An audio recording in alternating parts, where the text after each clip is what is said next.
What's going on, YouTube? Just wanted to show you guys another one of my vehicles just painted. This is an Alfa Romeo.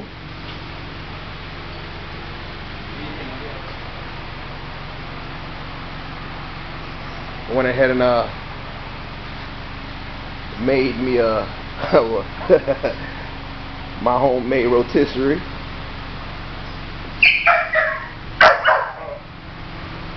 But yeah, we went ahead and gutted the whole thing up, and basically this is how it turned out.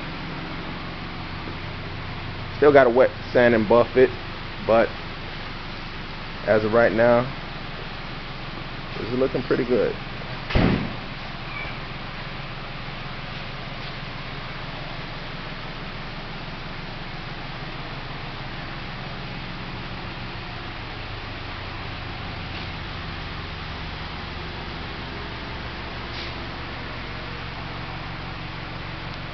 Ready.